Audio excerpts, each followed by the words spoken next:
Bonjour, mesdames et messieurs. Son nom est Bruno Lalonde, le mien Fred Harding. Nous sommes le 28 juin 2016 dans sa librairie, le Livre Voyageur, situé sur Swale. Et bien, aujourd'hui, l'ami de Bruno, Mathieu Bock-Côté, l'a mis au défi de répondre à son questionnaire, un questionnaire dans le goût de ceux de Proust et de Bernard Pivot, et qui vise à nous donner un portrait du lecteur qui est Bruno. Et avant de d'écrire plus au long et de se livrer à tous les épanchements et aux tirades dont Bruno est capable, on le sait, il a consenti et M. Bock-Côté lui a permis de nous livrer ses réponses comme ça, de vive voix. C'est un homme qui croit à la parole, on le sait d'ailleurs, du fait de ses 1100 vidéos sur sa première chaîne. Et donc, la première chaîne et la deuxième chaîne, selon le refrain connu. Ben écoute... Alors peut-être tu peux nous offrir le petit préambule du questionnaire de M. Bock-Côté. Alain Finkielkraut disait avec tristesse, dans un entretien récent, que le cercle des vrais lecteurs ne cesse de rétrécir. C'était une réflexion fondamentale, car la communauté de l'esprit ne vit pas seulement avec des auteurs, mais avec des hommes et des femmes qui les lisent. Si les vrais lecteurs disparaissent, la vie de l'esprit risque de s'assécher, et pourtant, ils existent encore, les vrais lecteurs. À tout le moins, j'en ai rencontré plusieurs au fil de mon existence. Il s'agit d'une communauté bien particulière. Je me permets de vous en présenter quelques-uns. Et donc... Oui, bon, Mathieu m'a offert le privilège de me considérer parmi ces grands lecteurs-là. Et je dois assumer avec toute humilité ce titre-là, car la lecture, et en particulier ma bibliothèque, a été au cœur de mon existence. Ma quête de lecture qui remonte à ma petite enfance m'a pulsé, m'a propulsé, m'a animé, m'a permis de devenir l'homme que je suis. Les lectures m'ont fait. Alors, on peut dire quand on rencontre un livre, on rencontre un homme, hein? Oui, on peut dire ça. Et moi, j'ai été formé par mes lectures et j'ai été formé par ma bibliothèque. Je n'ai jamais cessé de lire, je ne vois pas le jour où je vais arrêter de lire. Grand lecteur, oui, je l'endosse parfaitement. Ma propre bibliothèque est d'environ 25 000 livres, ce qui est assez considérable. Ce qui est plus qu'un homme n'aura jamais le temps d'en lire du long de sa vie, d'ailleurs.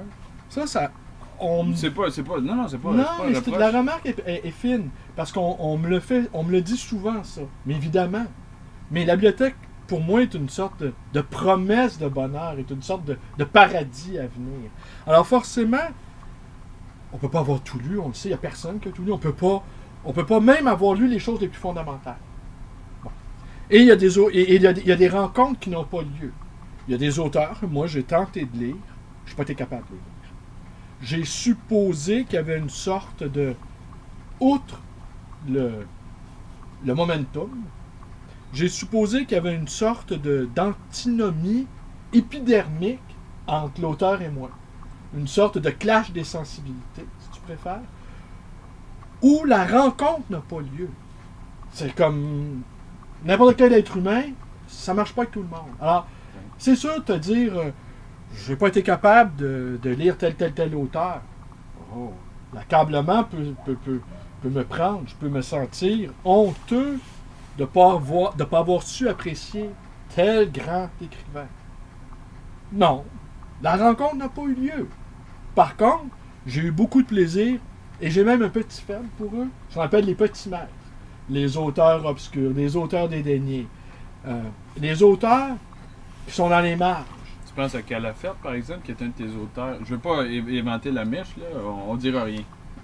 Ouais, ben, on peut dire, oui, Calafert est un de mes auteurs fétiches. Septentrion est un des livres les plus importants que j'ai lus, parce que Septentrion, l'auteur de Septentrion, Louis Calafert, est un autodidacte qui a abandonné l'école à l'âge de 13 ans, qui vient d'un milieu prolétarien. C'est un esprit frère, Calafert. Et il a beaucoup lu sa propre bibliothèque, je pense, devait devait avoir, parce qu'il est décédé, devait avoir autour de peut-être 25 000 livres aussi. C'est un lecteur infatigable. Parce que la lecture, tu dis pas « j'ai lu », tu lis. C'est pas comme... Tu dis pas non plus « j'ai vécu », je vis. C'est encore à faire. C'est toujours à faire et c'est toujours en mouvement. Et les gens qui cessent de lire, pour moi, c'est comme s'ils cessaient de vivre. Et puis en plus, on n'a rien répondu à aucune des questions. Écoute, À aucune des prends questions. ton temps, Mais- on fera 2 parties s'il faut. D'accord. Ils vont dire que c'est un préambule. D'accord.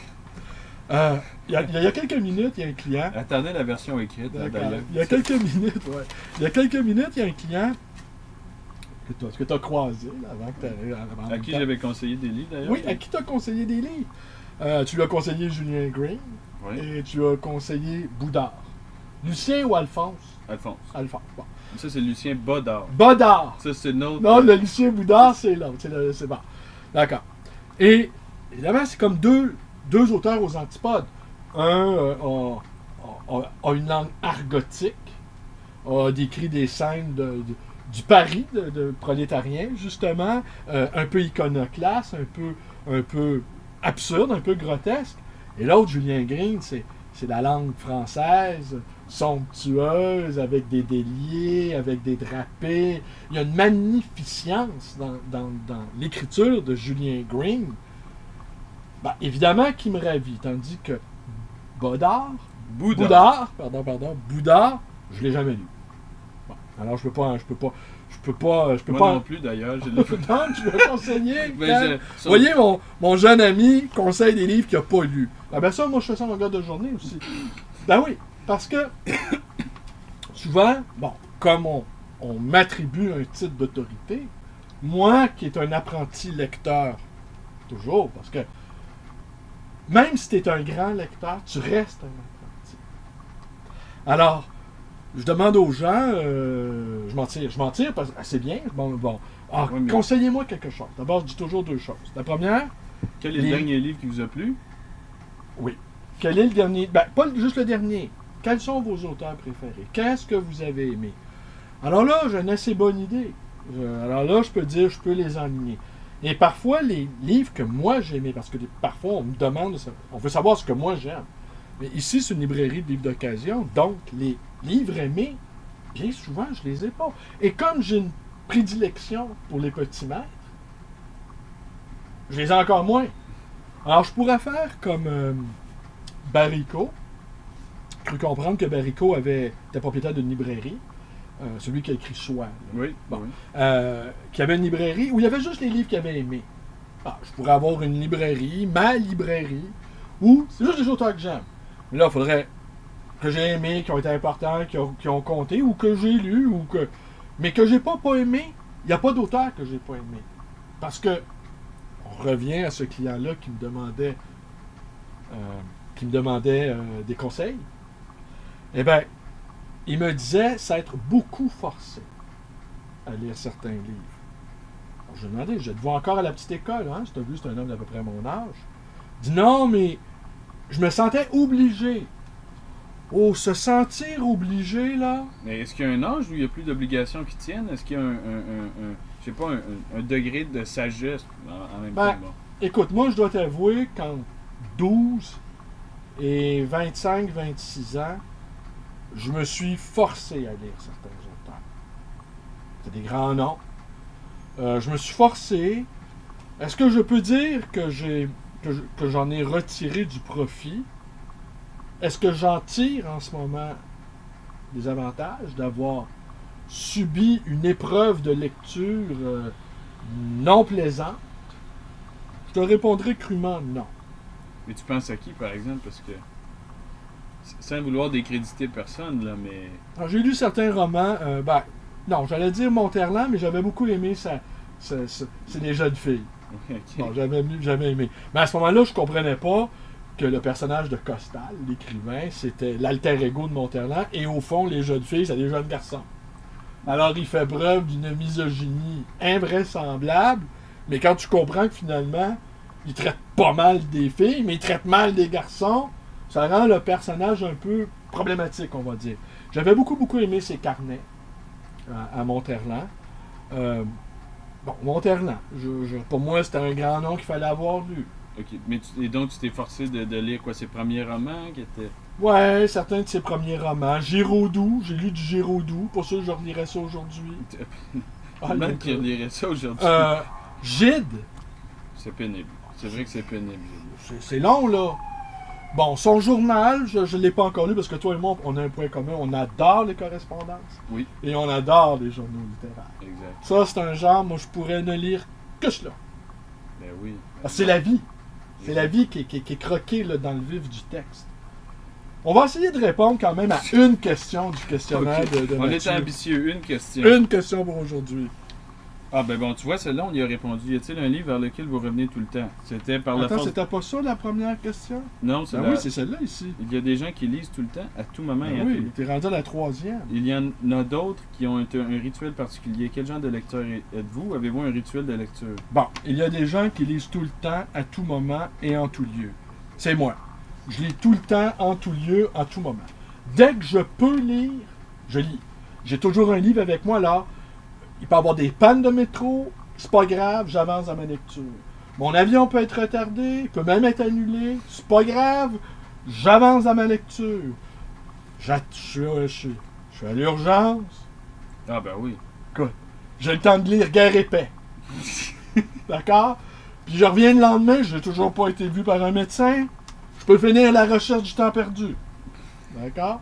Alors donc, je lis en tout lieu, en tout temps, à tout moment. Et tout ce qui n'est pas du temps de lecture est presque du temps perdu pour moi. Sauf consacré À Fabienne, Rock. et à mes très rares amis. Donc, ensuite, d'où vous vient la passion de la lecture? Attends une minute, il y en a d'autres. Il y en a d'autres qui ont un rituel de lecture particulier. Ouais, Quel mais- genre de lecteur êtes-vous? Quel genre de lecteur que je suis? Mais tu t'es... Omnivore. Je lis de tout. Et, écoute, j'aime tellement lire. Évidemment, je t'explique qu'il y a des lectures, il y a des auteurs qui ne me conviennent pas. C'est épidermique. Mais, je pourrais lire Guy Descartes. Puis essayer de voir comment ça fonctionne, Guy Descartes. Ok, oui. Je pourrais lire n'importe quel auteur pour essayer de comprendre comment il a écrit son truc, comment il a structuré son truc, quelle était son intention. À la limite, pour moi, il n'y a comme pas de mauvais livre. Ok, ben les livres sur les champignons, les livres de géologie... Bon, écoute, j'ai pas une formation en géologie ni en mycologie, mais assurément, je suis certain que c'est des ouvrages fascinants. Bon. Ah, il n'y a pas de sujet inintéressant. Bon, c'est impossible. On peut tenter d'essayer de s'intéresser au plus grand nombre de choses. C'est l'intelligence qui se met en mouvement. Mais pour moi, il n'y a pas de mauvais livre. Il y a seulement des rencontres qui ont lieu ou qui n'ont pas lieu. Et moi j'aurais une question qui n'est pas sur le questionnaire. Avez-vous un rituel de lecture? Non. C'est- Le rituel, c'est moi. C'est sans autre forme de procès. On l'ouvre. Je suis le rituel moi-même. Non, mais pense-y. Oui, oui. Un lecteur, c'est comme un orang. Je suis toujours en communication. Oui, ok, mais dans ce cas-là, ouais, ça ferait le D'accord. sujet. J'aurais Ok, une vas-y, t'as une mais- question. Vas-y avec toi avec ta question, on va conclure là-dessus Ben, pour aujourd'hui. excusez-moi, M. Bocoté, mais est-ce que tu penses que ça concerne la maturité du lecteur? Plus on vieillit dans sa qualité de lecteur, est-ce qu'on devient plus dédaigneux, puis nos sujets d'intérêt rétrécissent, puis finalement on finit par devenir presque un spécialiste? Ou est-ce que notre intérêt va en s'agrandissant? Il y a des gens qui, vous savez, moi je pense que c'est un signe de la maturité littéraire. Un lecteur pourrait être capable de prendre un livre, ouvrir la première page, puis dire tout de suite, trancher le mot, dire non, ça c'est pas pour moi. Je vais laisser faire. Moi, je goûte les livres. Hein? Bon, en littérature, bon, en histoire ou en philosophie, c'est déjà autre chose. Mais en littérature ou en poésie, une page, c'est suffisant. Bon, c'est tout de suite, non, trop d'épithètes, les adverbes sont trop lourds, la phrase est maladroite, la métaphore est boiteuse, c'est des lieux communs, la psychologie des personnages est inexistante. Non, pas pour moi. Alors, je ne vais pas mépriser ni l'ouvrage ni son auteur, je vais simplement dire, on m'attend ailleurs. Ah bon, d'accord. Il ne s'agit pas de mépriser quoi que ce soit, là. Parce que je pense que le mépris qu'on peut porter à des livres et à des auteurs, et plus largement des êtres humains, en dit davantage sur ce que nous sommes, comme êtres méprisants, que le mépris dont on fait preuve. Ah, d'accord. Tu comprends? Mépriser, là, c'est dangereux. Puis être l'objet de mépris, c'est préférable que de mépriser des choses. Parce que le mépris qu'on porte aux êtres nous salit. On peut juger scandaleuse une situation, on peut juger un état de fait épouvantable, on peut se battre comme un fou, tu sais, comme je suis pour le politique. Hein? Oui. On combat sans état d'âme. Si on juge qu'une situation doit être corrigée, on salit les mains. C'est pour ça que une dernière chose, il m'est venu il n'y a pas si longtemps, on va peut-être... Oh, non, c'est pas grave. Regarde, nous, tu le sais, moi, je suis un militant péquiste. Oui. Bon, je suis devenu membre du Parti québécois. Et j'ai appris qu'il y avait une catégorie de lecteurs qu'on appelle les fonctionnels. D'accord? Un fonctionnel, peu importe quel projet politique tu as proposé, il va te dire « Oui, mais qu'est-ce que ça me donne à moi? Qu'est-ce que ça me rapporte à moi? » OK. Tu as le droit, c'est une question tout à fait légitime de te demander ce que mon projet t'apporte. Ce qui l'est moins, c'est est-ce que je suis tenu, moi, de me battre pour toi? Toi, tu veux une route, mettons. Hein? Tu veux qu'un tronçon de route soit dévié. Tu pourrais aller dans une assemblée. Tu pourrais écrire une pétition. Tu pourrais partir une page Facebook où tu mets de la pression sur ton député. Pourquoi, toi, qui es un électeur fonctionnel, je ferais ça pour toi? Toi, le ferais-tu pour moi? Alors ça, c'est les limites des électeurs fonctionnels. Et ce sont souvent les mêmes qui ne s'impliquent pas. Oui, mais... Regarde, parce que la politique, c'est quoi? C'est déléguer. Tu délègues à une instance des prises de décision. Mais jusqu'à quel point tu es responsable de déléguer une prise de décision? Oui, j'imagine que c'est comme dans... Écoute, si tu me permets de faire un parallèle, je sais pas si c'est bon, mais c'est comme avec la noblesse. Tu as des privilèges, puis tu as des devoirs. Tes devoirs sont... Oui, mais là, en ce moment, la manière c'est parti là, on va dire qu'on est dans un régime démocratique, mais tu as l'impression qu'on a affaire qu'à des nobles qui ont des droits et privilèges. Oui. Hein? Tu as l'impression que moi. Non, je comprends. Tu es d'accord? Oui, je comprends. Puis chacun réclame Chacun réclame l'application de ses droits et devoirs. Je veux bien, mais est-ce que moi, je ne suis qu'à ton service? Est-ce qu'il y a des causes plus grandes, plus nobles, justement, qui nous dépassent? Moi, je suis devenu militant parce que je crois qu'il y a des choses qui me dépassent. Pas parce que je ne suis qu'au service de choses importantes. Oui, une route, c'est important. Mais on n'est pas que sur Terre pour un tronçon de route. Non, mais en même temps, l'idéologie... C'est pas Pascal qui disait qu'il y avait des choses qui étaient plus importantes que notre vie même? Sûrement. Mais non, mais attends, ça veut dire que tout individualiste est impénétrable et est imperméable à l'idéologie? D'abord, l'individualisme de masse, c'est une idéologie. Aujourd'hui, l'individualisme, c'est une idéologie de masse. Il fallait qu'on pose des questions de Mathieu Bocoté. Je voulais passer mon message péquiste. Tu comprends? On a pris tout un détour. Parce qu'en ce moment, les péquistes sont attaqués par tout le monde. Tout le monde fait une lecture a posteriori de ce qui s'est passé lors des 2 référendums.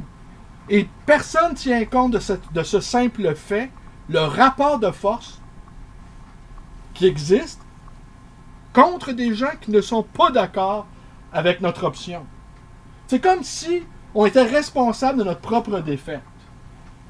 Non, il y a un rapport de force qui s'établit. Tu as des gens très combatifs, très organisés, très déterminés, qui ont décidé qu'ils n'étaient pas d'accord, c'est tout à fait légitime, qui n'étaient pas d'accord avec notre option, et qui vont nous combattre jour et nuit.